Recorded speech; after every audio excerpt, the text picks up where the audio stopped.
하나님 아버지, 주님의 은혜로 새로운 날을 선물로 받습니다.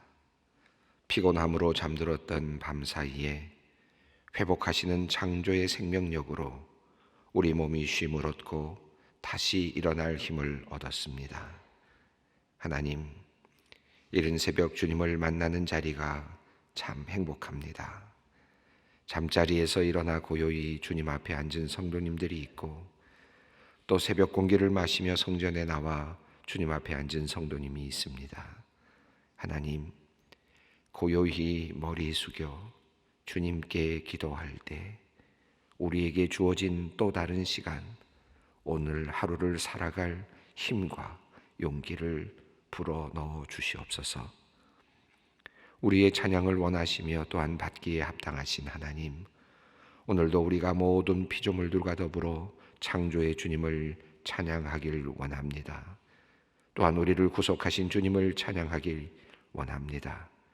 우리의 영혼이 주님을 향하게 하시고 주님과 친밀한 교제 안으로 들어가도록 우리를 이끌어 주시옵소서. 우리의 바람이나 욕망을 이루기 위해서가 아니라 하나님을 깊이 알고 더 알아가며 주님께 더 깊이 감사하게 되는 그런 찬양의 자리로 우리를 이끌어 주시옵소서. 하나님께 아첨하거나 달래기 위해서가 아니라 주님의 사랑을 깊이 느끼고 경험하게 되어서 주님께 찬양드리지 않을 수 없는 그런 신비로 우리를 이끌어 주시옵소서. 우리의 내면 세계와 우리의 마음과 생각의 깊은 곳에도 주님께서 계시고 살피시는 줄 믿습니다. 하나님, 그 깊은 속으로부터 우리의 찬양이 솟아 올라오게 하여 주시옵소서. 43년 전 이곳에 세우신 소망교회를 위하여 기도합니다. 다른 교회와 달리 짧은 기간 동안 놀라운 성장을 경험한 교회입니다. 성장의 과정에서 어려운 시간도 겪었습니다. 하나님, 이제 중년이 된 우리 소망교회가 세상을 향하여 해야 할 일들이 많이 있습니다. 내적인 사소한 문제에 매여 있지 않게 하여 주시고 한국 사회를 향하여 한국 교회를 위하여 바르게 최선을 다하여 섬기도록 우리를 이끌어 주시옵소서. 그리하여 모든 사람들에게 기쁨이 되며 하나님께는 영광이 되게 하여 주시옵소서. 소망교회가 당회로부터 각 재직부서, 교육부, 찬양대, 선교회, 공동체 등 여러 기관이 서로 잘 소통할 수 있었으면 좋겠습니다. 하나님, 각 기관의 사역과 열정이 주 안에서 아름답게 어우러지게 하시고 각 기관에서 헌신하는 성도님들이 잘 연합할 수 있도록 주께서 이끌어 주시옵소서. 모든 사역의 기획과 실행, 평가가 주님께 영광으로 돌아가기를 원합니다. 그들의 사역이 하나님께 드려지는 향기로운 제물이 되게 하여 주시옵소서. 각 기관의 지도자들이 구성원들을 지혜롭게 이끌고 맡겨진 사역을 잘 감당할 수 있도록 그들에게 영적 리더십과 하나님과의 친밀함을 더하여 주시옵소서. 이제 각 부서들이 내년을 준비하는 단계에 들어서고 있습니다. 미래를 꿈꾸되 올해의 사역을 돌아보며 도리어 마음이 약해지지 않게 하여 주시기를 기도드립니다. 특별히 올해는 코로나19의 상황 속에서 참으로 어려운 시간을 보냈습니다. 한 것도 별로 없는 것 같아 마음도 많이 무겁습니다. 하나님, 조금밖에 일하지 못하게 된 것도 하나님의 크신 뜻 안에 있음을 믿음으로 받아들이게 하시고, 기다리게 하신 것도 하나님의 섭리 가운데 있음을 믿음으로 고백해 하여 주시옵소서. 이번 한 해를 잘 정리하고 내년을 희망하며 기쁨으로 기도하며 잘 계획하며 나아가게 하여 주시옵소서. 한국교회를 위하여 기도합니다. 이 땅을 구원할 방주로 보냄받은 교회가 도리어 세상이 염려하고 손가락질하는 부끄러운 존재가 되지 않기를 간절히 기도드립니다. 모든 교회가 하나님께 받은 사명과 교회의 역할을 다시 한번 각성하게 하여 주시옵소서. 세상의 소리에 휩쓸리고 세상의 논리에 움직이지 않도록 교회들을 붙들어 주시옵소서. 오직 진리의 말씀을 선포하고 선포한 말씀대로 행하는 교회가 되기 원합니다. 예수 그리스도의 핏값으로 세워졌음을 기억하며 하나님과 세상 앞에서 거룩함과 정결함을 지켜낼 수 있도록 이끌어 주시옵소서. 소망교회에서 파송한 45개국 90가정의 선교사님들을 위하여 기도합니다. 오직 하나님의 부르심에 순종하여 고국을 떠나 아무것도 보장되지 않는 곳에서 살아가고 있는 이들을 주님 기억하여 주시옵소서.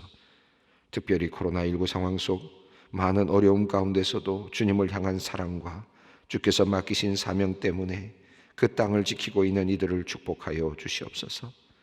그들의 건강과 가족의 안전을 책임져 주시고 삶에 필요한 것들을 가득 채워주시기를 기도드립니다. 감염병의 상황 속에서 하나님께서 각 지역에 맞는 사역의 모델을 생각할 수 있는 지혜를 내려주시옵소서. 현지 지도자들과의 협력도 원활하게 하시고 같은 지역에서 일하는 선교사님들과의 연합도 협력도 잘 되도록 주께서 이끌어 주시옵소서. 그리하여 악한 세상에 하나님의 구원의 비밀을 밝히 비추는 하나님의 등대들이 되게 하여 주시옵소서. 아버지 하나님, 이 나라 이 대한민국을 위하여 기도합니다. 안보가 걱정이 되어 주님께 기도하는 이들이 많습니다. 하나님, 새벽마다 밤마다 나라를 위하여 간절히 기도하는 우리 성도님들의 기도를 들어 주시옵소서. 우리 국민이 안전하게 보호받는 나라가 되기를 원합니다. 국민의 생명이 어느 무엇보다 소중하게 여겨지는 나라에 살 수 있도록 주님, 이 나라의 국방을 든든하게 하여 주시고 정치 지도자들의 마음에 애국과 애족의 마음을 불어넣어 주시옵소서. 하나님께 기도하며 시작된 국회입니다. 대한민국의 국회가 하나님께서 기뻐하지 않으시는 법들을 만들어내는 일이 없도록 주님, 이 나라의 국회의원들의 마음을 살펴주시옵소서. 특별히 주님의 성도로서 국회를 돌보는 분들의 마음을 강하고 담대하게 하여 주시어서 진정 나라를 위하고 국민을 위한 일에 헌신케 하여 주시옵소서. 이제 하나님의 말씀 앞으로 나아갑니다. 말씀을 통해 하나님의 뜻을 우리 마음에 새롭게 새기는 귀한 시간 되게 하여 주시옵소서. 예수님의 이름으로 간절히 기도드리옵나이다. 아멘. 오늘 주시는 말씀 사도행전 8장 9절로 13절 말씀입니다. 사도행전 8장 9절로 13절 말씀 함께 봉독하겠습니다. 그 성에 시몬이라 하는 사람이 전부터 있어 마술을 행하여 사마리아 백성을 놀라게 하며 자칭 큰 자라 하니 낮은 사람부터 높은 사람까지 다 따르며 이르되 이 사람은 크다 일컫는 하나님의 능력이라 하더라.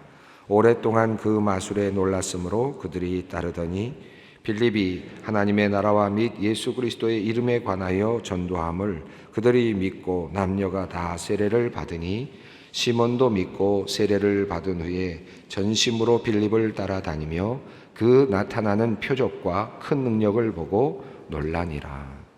아멘.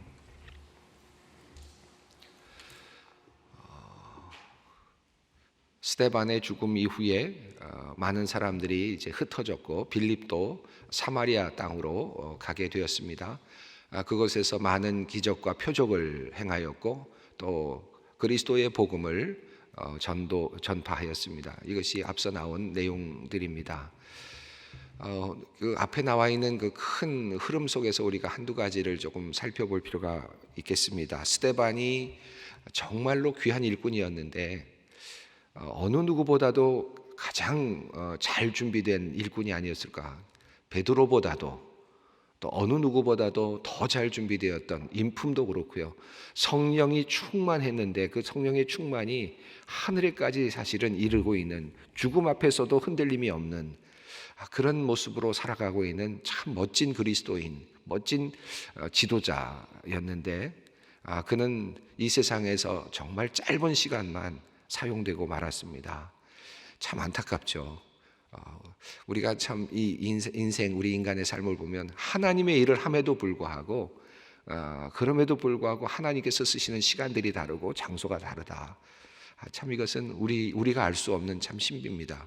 이런 분이 좀 더 오래 있었으면 바울보다도 더 큰 일을 할 수 있지 않았을까? 적어도 바울과 비슷한 일을 할 수 있지 않았을까?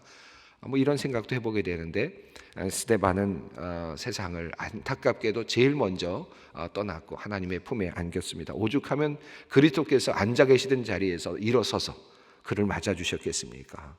정말 하나님의 나라에서 큰 환영을 받는 그런 스데반이었을 거라고 생각합니다. 자, 스데반의 박해가 있은 다음에 이 땅에 박해가 있었고, 그래서 사람들이 흩어졌습니다. 그리고 이 흩어짐은 씨를 뿌리는 일로 이렇게 나타났습니다. 인간적으로 생각해 보면 인간에게, 우리 그리스도인들에게 이제 성령을 받고 고난이 시작된 것이죠. 고난의 시작이었습니다. 성령이 너에게 임하시면 너희가 권능을 받고 예루살렘과 유다와 사마리아와 땅 끝까지 이르러 너희가 내 그 증인이 되리라. 주님 말씀하셨는데, 이 성령의 강림을 통해서 무슨 큰 일이 일어난 것은 사실이었는데, 그렇다고 해서 성령의 강림이 세계를 정복하지는 않았습니다. 도리어 박해가 일어나고 가장 유능한 주님의 귀한 종이 그만 세상을 떠나고, 많은 그리스도인들이 복음을 전할 수 있는 아주 유력한 그런 지도자급의 그리스도인들이 세상으로 흩어지는 그런 일들이 일어나게 되었습니다. 어찌 보면 이것은 세상적인 관점에서 본다면 참 안타까운 일이죠. 그런데 이 일이 하나님의 뜻 가운데서 일어나고 있다는 것을 우리가 좀 주목해 볼 필요가 있습니다. 세상적인 관점에서 나타나는 일과 영적인 관점에서 보아야 하는 관점이 다르다 하는 것을 우리가 한번 깊이 생각해 볼 필요가 있겠습니다. 박해, 이 죽음, 이것은 우리가 원하는 것은 아니죠. 그럼에도 불구하고 이 배후에 하나님의 뜻이 숨겨져 있다. 이것이 굉장히 중요합니다. 하나님의 일을 하는 데 있어서, 또 그리스도인으로 살아가는 데 있어서 우리가 때로 이 사실을 잊을 수 있습니다. 이 세상에 살면서 정말 부요하게, 또 편안하게, 전도하면 모든 것이 다 잘 되고, 그리고 또 예수 믿으면 모든 것이 더 잘 되고, 항상 이 세상에서 사람들이 부러워하고 이런 모습으로 나타날 것 같지만, 때로는 그렇게 나타날 때도 있지만 때로는 정반대로 나타날 때가 있고, 때로는 박해로, 때로는 순교로 나타날 때도 있는데, 그럼에도 불구하고 사실은 우리가 이 사도행전의 흐름을 본다면 하나님의 뜻이 이루어지는 매우 중요한 순간이었다. 예루살렘과 온 유대와 사마리아와 땅 끝까지 이르러 복음이 증거되게 하시고자 하시는 하나님의 숨은 뜻이 이 안에 박해 속에 숨겨져 있다라고 하는 것을 우리가 알 수 있습니다. 한 걸음 더 나아가서 생각해 보면요, 성령의 강림이 그들을 흩트지 않았어요. 참 재미있지 않습니까? 하나님께서 성령의 강림만으로 그들을 다 세상으로 보내지 않으셨습니다. 이래도 되지 않아요? 성령 강림 받고 모두가 아주 건강한 공동체가 되고, 그래서 뜨거운 공동체가 되고, 자기의 물건을 서로 자기의 것이라고 하는 이가 없을 정도로 아주 왕성한 그리스도 공동체가 된 다음에 성령께서 가라, 그래서 흩어졌으면 얼마나 좋아요. 그럴 것 같지 않습니까? 그러면 다 성령께서 이끌어 가시는 거 아니겠습니까? 그런데 또 다른 하나님께서 움직이시는 또 다른 도구가 있는데, 우리 그리스도인들을 움직이시고 또 하나님의 뜻을 이루어 가시는 또 다른 하나의 도구가 있는데, 그것은 성령의 강림도 있지만 또 하나는 상황이라고 하는, 사건이라고 하는 또 다른 것이 있습니다. 이것을 우리가 이 사도행전 통해서 우리가 보게 되죠. 다시 말씀드리면, 성령께서 다 관장하시지만 그럼에도 불구하고 또 인간의 나약함 때문에 하나님께서는 또 다른 것을 사용하시기도 하신다. 그것은 바로 사건을 일으키시고 박해를 일으키시고 또 다른 어떤 일들을 일으키셔서 하나님께서 하나님의 뜻을 이루어 가신다. 그냥 우리가 하나님께서 성령을 가득 부어주시고, 자 이제 너 죽을 때다, 가라, 이렇게 하면 갈 수 있을까요? 또 네가 이제는 어디로 가야 되겠다, 그러니 그곳에 가서 복음을 전하라. 물론 성령의 강력한 감동이 있다면 우리 그렇게 하겠지만, 하나님께서 지금 이 박해를 통해서 한꺼번에 수많은 사람들을 한꺼번에 흩어내시는 그런 역사를 이루고 계십니다. 이 사건도 매우 중요합니다. 그래서 우리가 어떤 사건을 만날 때 이것이 어떤 의미가 있을까, 우리가 영적으로 늘 깊이 생각해 볼 필요가 있습니다. 코로나19의 상황도 저는 그렇다고 생각합니다. 오늘 우리가 마주대하고 있는 이 코로나19의 상황은 결코 그냥 일어난 일이라고 보기보다는 하나님께서 우리 교회를 향하여서 주시고자 하시는 분명한 메시지가 있다. 나를 향하여 주시고자 하시는 메시지가 있다. 이 사실을 깊이 생각하면서 이 어려운 시간을 잘 생각하시고, 또 하나님의 뜻이 무엇일까, 내가 해야 될 일이 무엇일까, 또 나를 어떤 상황으로 몰고 가시는가, 그 상황 속에서 하나님께서 무엇을 원하고 계시는가, 이것을 깊이 생각할 수 있는 그런 시간이 되었으면 좋겠다 하는 그런 마음을 갖습니다. 자, 이제 시몬에 대한 이야기가 나오는데요. 오늘 빌립이 사마리아 성에 가서 복음을 증거했는데 많은 사람들이 기뻐하고, 그리고 이제 그곳에서 복음이 전파되기 시작합니다. 그런데 그 사마리아 땅에 이미 어떤 종교적인 그 색채를 가지고 그 사람들을 매료시키고 있었던 어떤 또 다른 한 사람이 있었습니다. 그 사람의 이름이 바로 시몬이라고 하는 사람인데, 그 사람에 대한 이야기가 나옵니다. 이 시몬은 사도행전에 따르면은 이름으로 개종을 하고 있는 첫 번째 케이스입니다. 자기의 이름이 드러나고 있는 개종자의 이름으로선 첫 번째 케이스인데요. 대표적으로 사도행전에 아주 특별한 사람들의 이름이 나오고 있습니다. 이제 성령 받은 다음에 일어나고 있는 여러 가지 사례들이 나오고 있는데, 하나의 대표적인 사례라고 할 수 있겠죠. 모든 사람들이 합해서 자신들의 재산을 내어놓고 함께 협력하고 있었던 상태 속에서 어떤 하나님을 속이는 사람으로서 그리스도인으로서 살려고 했던 아나니아와 삽비라와 같은 사람에 대한 예가 하나 나왔고요. 또 한 사람은 스데반이라고 하는 사람은 또 그리스도의 복음을 담대하게 전하고 순교하고 있는 사람의 예로 하나 나타나고 있고, 그리고 또 오늘 나타나는 사람은 처음으로 그리스도를 믿게 되는 사람의 이름으로 나타나는데, 실제로는 이단에 속하는, 나중에 앞으로 큰 이제 책망을 받는, 그리고 앞으로도 큰 골칫거리가 되는 이단의 출발점이라고 할 수 있는 그 사람의 이야기가 이 시몬의 이야기 속에서 나타나고 있습니다. 그래서 우리가 이 시몬에 대한 이야기를 좀 깊이 살펴볼 필요가 있습니다. 이 성경 안에는 아주 간단하게만 나와 있는데, 이 시몬의 이야기는 생각보다 복잡한 많은 이야기들이 초대교회에 있습니다. 그 이야기를 한번 살펴보겠습니다. 자, 9절 읽어봅니다. 그 성에 시몬이라는 사람이 전부터 있어 마술을 행하여 사마리아 백성을 놀라게 하며 자칭 큰 자라 하니, 이것은 빌립이 사마리아에 가서 복음을 증거하기 전에 그 당시에 사마리아에 있었던 종교적인 상황입니다. 그곳에 시몬이라고 하는 사람이 있었고, 그는 마술을 행하고 있었다. 이 마술에는 어떤 것들이 포함됐는지는 정확히 알 수 없지만, 뭐 사람을 속이기도 하고 나름대로 또는 고치기도 하고 뭐 이런 여러 가지 일들을 하는 어떤 능력을 발휘하고 있었던 종교적인 어떤 한 사람이라고 볼 수 있겠습니다. 자칭 큰 자라 했다. 내가 나에게 어떤 능력이 있다라고 그렇게 과시하면서 살고 있었던 시몬이라고 하는 사람이 있었다는 것입니다. 그런데 그것 때문에 많은 사람들이 사실은 그 사마리아 사람들이 그를 지금 따르고 있었다. 10절을 읽어봅니다. 낮은 사람부터 높은 사람까지 다 따르며 이르되 이 사람은 크다 일컫는 하나님의 능력이라 하더라.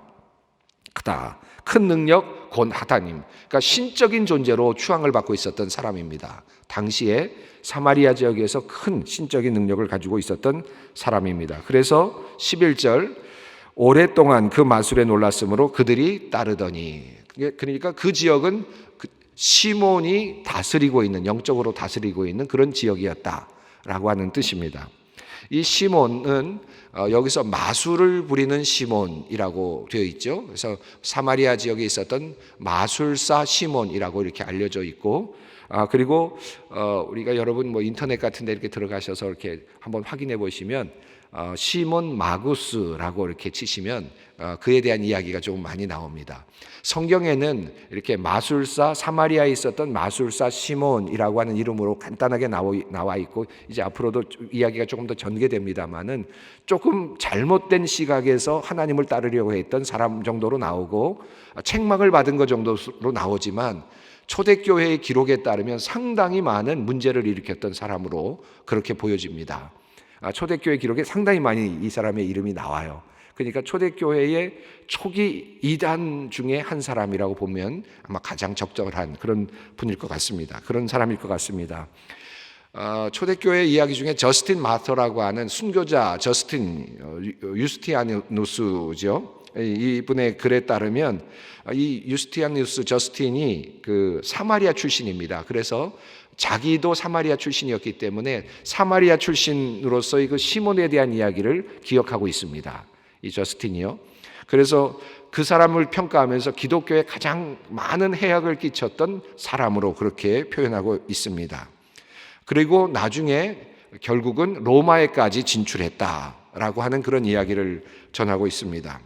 그는 시몬은 나중에 로마에 진출을 해서 클라우디우스 황제 때, 그러니까 41년부터 54년까지 재위를 했던 클라우디우스 황제 때 로마를 방문했고, 그곳에서도 또 신적인 어떤 역할을, 그런 것들을 마술을 보여주어서 그것에서 신으로 추앙을 받았다. 그래서 거룩한 신 시몬에게라는 이름으로 되어 있는 그런 어떤 그 조각상이 로마에 세워졌다라고 할 정도로 상당한 어떤 그 신적인 그런 그 기운을 가지고 사람들을 매료시키는 그런 사람들로 그렇게 알려져 있습니다. 그런 사람으로 알려져 있습니다. 그 위클레멘트의 서신이라고 하는 그 외경이라든지 이제 다른 그 서신들이 있는데요. 위클레멘스의 그 책에 보면 그 인식이라고 하는 리코그니션이라고 하는 글과 그리고 호밀리, 그러니까 이제 훈계라고 할까요? 이런 책에 보면, 거기 보면 시몬은 아주 지칠 줄 모르는 베드로의 대적자로 나타납니다. 끊임없이 베드로를 따라다니면서 괴롭히려고 하는 그런 분으로 표현되고 있습니다. 그 이레니우스도 또 이 마술사 시몬에 대한 이야기를 하고 있고, 그는 시몬주의 분파의 창시자로 그렇게 표현을 하고 있습니다. 시몬으로부터 유래한 시몬주의자, 이 영지주의자의 어떤 그 하나의 분파이기도 하고 시초라고도 그렇게 보기도 합니다. 이 영지주의는 비밀스러운 지식을 얻음으로써 구원에 이른다라고 하는 그런 가르침을 가지고 있고, 영지주의는 이 영과 그 육을 구별해서 또 단계로 나누는, 그리고 모든 물질은 악하다라고 하는 그런 입장을 가지고 있지 않습니까? 자, 그런 것들을 만들어내는 그 흐름에 아주 있는 그런 분으로 마술사 시몬을 이야기합니다. 그래서 이레니우스 이 교부는 그의 아내를 시몬이 어떻게 얻었는지에 대한 이야기를 하고 있고, 그 이야기와 더불어서 자기가 신이 되고 자기 아내도 신이 되는 그런 이야기를 이제 한 것들을 적고 있습니다. 노예였던 헬레나라고 하는 여인을 자기가 데리고 이제 그를 속전을 주고 사게 되고, 그리고 그를 아내로 맞이하게 되는데, 나중에는 이 자신의 아내가 그 아데나 여신의 그 어떤 흐름을 받은 아데나 여신이라고 하는 것에 이 땅에서의 현신이다, 이렇게 이야기를 하면서 지혜의 여인으로 그렇게 이야기를 했고, 그 지혜의 여인을 또 숭배하도록 이렇게 하는 그런 일들도 있었습니다. 그러니까 상당히 많이 나간, 뭐 이단이라고 하기보다는 완전히 다른 종교를 주장했다고 할 만큼 그렇게 나간 그런 사람이라고 할 수 있겠습니다. 여러 곳에 그에 대한 이야기들이 있는데, 외경인 베드로 행전이 있는데 거기서도 베드로와 시몬이 만나는 이야기가 나오고요. 또 어떤 전설에 따르면 시몬과 베드로가 이렇게 서로 대적하던 중에 베드로와 이렇게 영적인 기적을 일으키자고 싸움을 벌였다가 로마의 그 큰 성에 올라가서 날겠다고 하면서 올라갔다가 날지 못하고 떨어져서 죽었다라고 하는 그런 전설도 있고, 또 히폴리투스의 글에 보면은 또 좀 다른 얘기인데, 베드로와 이 시몬이 서로 논쟁을 하다가 결국은 나를 땅에 산채로 묻으면 내가 사흘 만에 살아날 것이다라고 하고, 그렇게 히폴리투스의 논쟁에 보면 글에 보면 그런 내용이 있는데요.